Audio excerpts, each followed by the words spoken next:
सलैया साहित्य संसार में आपका स्वागत है। आज मंटो की एक विशेष कहानी खोल दो का वाचन आपके समक्ष रखना चाहता हूँ। इस कहानी के माध्यम से एक यात्रा का जिक्र किया गया है। यात्रा में जिन पात्रों को रखा गया है वह बड़े ही कारुणिक पात्र हैं और उन पात्रों के जीवन में जो करुणापूर्ण घटना घटती है उसको अपने ही विशेष शैली में रखने का एक अद्भुत प्रयास किया गया है। तो आइए देखते हैं खोल दो नामक कहानी को जो शहादत हसन मंटो ने लिखी। अमृतसर से स्पेशल ट्रेन दोपहर 2 बजे चली और 8 घंटों के बाद मुगलपुरा पहुंची। रास्ते में कई आदमी मारे गए, बहुत से घायल हुए और कुछ इधर उधर भटक गए। सुबह 10 बजे कैंप की ठंडी ज़मीन पर जब सिराजुद्दीन ने आंखें खोली और अपने चारों ओर मर्द, औरतों और बच्चों को ठाठे मारता हुआ समुंदर देखा तो उसके सोचने समझने की शक्तियाँ और भी क्षीण हो गईं और वह काफ़ी देर तक मटमैले आसमान को टकटकी बांधे घूरता रहा। यूँ तो कैंप में चारों ओर शोर सा मचा हुआ था, लेकिन बूढ़े सिराजुद्दीन के कान जैसे बंद थे। उसे कुछ सुनाई नहीं देता था। कोई उसे देखता तो यही समझता कि वह किसी गहरी सोच में डूबा हुआ है, लेकिन वास्तव में ऐसा नहीं था। असल में उसके सारे होशो हवास शिथिल हो चुके थे, बल्कि पूरा शरीर, सारा अस्तित्व शून्य में लटक गया था। मटमैले आसमान की ओर बिना किसी उद्देश्य के देखते देखते सिराजुद्दीन के नज़रें सूरज से जा टकराई।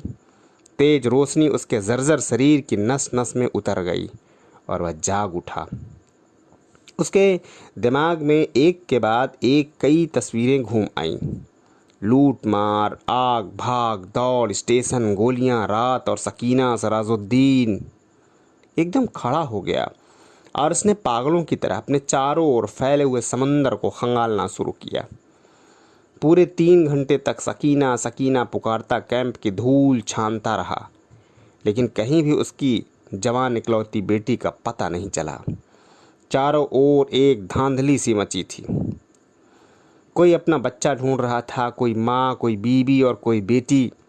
सिराजुद्दीन थक हार कर एक तरफ बैठ गया और अपने दिमाग पर जोर देकर सोचने लगा कि सकीना उससे कब और कहाँ बिछुड़ी थी। इसी सोच में उसका दिमाग बार बार सकीना की माँ की लाश पर जम जाता, जिसकी सारी अंतड़ियाँ बाहर निकली हुई थी, और फिर इसके आगे वह कुछ न सोच पाता था। सकीना की माँ मर चुकी थी। उसने सिराजुद्दीन की आंखों के सामने दम तोड़ा था, लेकिन सकीना कहाँ थी जिसके बारे में सकीना की माँ ने मरते समय कहा था, मुझे छोड़ो और सकीना को लेकर जल्दी यहाँ से भाग जाओ। सकीना उसके साथ ही थी। दोनों नंगे पांव भाग रहे थे। फिर सकीना का दुपट्टा गिर पड़ा था और उसे उठाने के लिए सिराजुद्दीन ने रुकना चाहा था। इस पर सकीना ने चिल्लाकर कहा था, अब्बा जी छोड़िए, लेकिन उसने दुपट्टा उठा लिया और यह सोचते सोचते उसने अपने कोट की उभरी हुई जेब की तरफ देखा और उसमें हाथ डालकर कपड़ा निकाला। सकीना का वही दुपट्टा था, लेकिन सकीना कहाँ थी? सिराजुद्दीन ने अपने थके हुए दिमाग पर बहुत जोर दिया, लेकिन वह किसी भी नतीजे पर न पहुंच सका। क्या वह सकीना को अपने साथ स्टेशन तक ले आया था? क्या वह उसके साथ ही गाड़ी में सवार थी? रास्ते में जब गाड़ी रोकी गई थी और बलवाई भीतर घुस आए थे, तो क्या वह बेहोश हो गया था जो वह सकीना को उठा ले गए? सिराजुद्दीन के दिमाग में सवाल ही सवाल थे, जवाब कोई नहीं था। उसे हमदर्दी की ज़रूरत थी, लेकिन चारों ओर जितने भी इंसान फैले हुए थे उन सबको हमदर्दी की ज़रूरत थी। सिराजुद्दीन ने रोना चाहा, मगर आंखों ने उसकी सहायता नहीं की। आंसू न जाने कहाँ गायब हो गए थे। 6 दिन के बाद होशो हवास कुछ ठिकाने आए तो सिराजुद्दीन उन लोगों से मिला जो उसकी सहायता करने को तैयार थे। 8 नौजवान थे जिनके पास लारी थी, बंदूकें थी। सिराजुद्दीन ने उन्हें लाख लाख दुआएं दी और सकीना का हुलिया बताया। गोरा रंग है और बहुत ही खूबसूरत है, मुझ पर नहीं अपनी माँ पर ही थी। उम्र यही 17 बरस के करीब, आंखें बड़ी बड़ी, काले बाल, दाहिने गाल पर मोटा सा तिल, और मेरी इकलौती लड़की है। ढूंढ लाओ, खुदा तुम्हारा भला करेगा। रजाकार माने स्वयं सेवक नौजवानों ने बड़ी हमदर्दी के साथ बूढ़े सिराजुद्दीन को विश्वास दिलाया कि अगर उसकी बेटी जिंदा हुई तो 2-4 दिन में उसके पास पहुंच जाएगी। 8 नौजवानों ने कोशिश की। जान हथेली पर रखकर वे अमृतसर गए। कई औरतों, कई मर्दों और कई बच्चों को निकाल निकाल कर उन्हें सुरक्षित स्थानों पर पहुंचाया, लेकिन 10 दिन हो गए, सकीना उन्हें कहीं न मिली। एक दिन वे इसी सेवा कार्य के सिलसिले में लारी पर अमृतसर जा रहे थे कि छरहटे के पास सड़क के किनारे उन्हें एक लड़की दिखाई दी। लारी की आवाज़ सुनकर वह बिदकी और उसने सरपट भागना शुरू कर दिया। रजाकारों ने भी तुरंत लारी रोकी और उतरकर सब के सब उसके पीछे भागे। एक खेत में उन्होंने उस लड़की को जा पकड़ा। देखा तो वह बहुत खूबसूरत थी। दाहिने गाल पर एक मोटा सा तिल भी था। एक नौजवान ने उससे कहा, घबराओ नहीं, क्या तुम्हारा नाम है सकीना? लड़की का रंग पीला पड़ गया और उसने कोई जवाब न दिया। फिर जब वह बारी बारी सारे नौजवानों ने उसे दम दिलासा दिया तो उसकी घबराहट कुछ दूर हो गई और उसने मान लिया कि उसका नाम सकीना है और वह सिराजुद्दीन की बेटी है।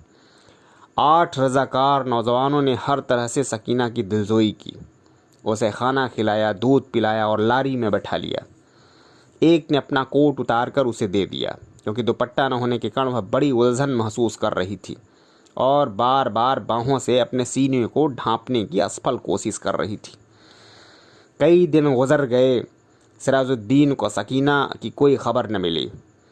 वह दिन भर यहाँ वहाँ कैंपों और दफ्तरों के चक्कर काटता रहा, लेकिन कहीं भी उसकी बेटी का पता न चला। रात को वह बहुत देर तक उन रजाकार नौजवानों की सफलता के लिए दुआएं मांगता रहा, जिन्होंने उसे विश्वास दिलाया था कि अगर सकीना जिंदा हुई तो वे 2-4 दिनों में ही ढूंढ निकालेंगे। एक दिन सिराजुद्दीन ने कैंप में उन रजाकार नौजवानों को देखा। लारी में बैठे थे। सिराजुद्दीन भागा भागा उनके पास गया। लारी चलने वाली ही थी कि उसने जा पूछा, बेटा मेरी बेटी सकीना का कुछ पता चला? सब ने एक साथ कहा, चल जाएगा चल जाएगा, और लारी चला दी। सिराजुद्दीन ने एक बार फिर उन नौजवानों की सफलता के लिए दुआ मांगी और एक हद तक उसका जी हल्का हो गया। शाम को कैंप के एक कोने में सिराजुद्दीन निढाल सा चुपचाप बैठा था कि उसके पास ही कुछ गड़बड़ सी हुई। मालूम हुआ 4 आदमी कुछ उठाकर ला रहे थे। पूछने पर पता चला कि एक लड़की रेलवे लाइन के पास बेहोश पड़ी थी। लोग उसी को उठाकर लाए। सिराजुद्दीन न जाने क्यों उनके पीछे पीछे हो लिया। लोगों ने लड़की को अस्पताल वालों के हवाले किया और चले गए। कुछ देर सिराजुद्दीन ऐसे ही अस्पताल के बाहर गड़े हुए लकड़ी के खंभे के साथ लगकर खड़ा रहा और फिर धीरे धीरे अंदर चला गया। कमरे में कोई भी नहीं था। एक स्ट्रेचर था जिस पर एक लाश पड़ी थी। सिराजुद्दीन छोटे छोटे कदम उठाता हुआ उसकी ओर बढ़ा। एकाएक कमरे में रोशनी हो गई और सिराजुद्दीन लाश के मुरझाए चेहरे पर चमकता हुआ तिल देखकर चिल्लाया, सकीना! डॉक्टर ने, जिसने कमरे में रोशनी की थी, सिराजुद्दीन से पूछा, क्या है? सिराजुद्दीन के कंठ से सिर्फ इतना निकल सका, जी मैं इसका बाप हूँ। डॉक्टर ने स्ट्रेचर पर पड़ी हुई लाश की ओर देखा और उसकी नब्ज टटोली और सिराजुद्दीन से कहा, खिड़की खोल दो। सकीना के मुर्दा शरीर में हरकत हुई। बेजान हाथों ने उसने अपना नाड़ा खोला और सलवार नीचे सरका दी। बूढ़ा सिराजुद्दीन खुशी से चिल्लाया, जिंदा है, मेरी बेटी जिंदा है। और डॉक्टर सिर से पैर तक पसीने में डूब गया। जय हिंद, वंदे मातरम।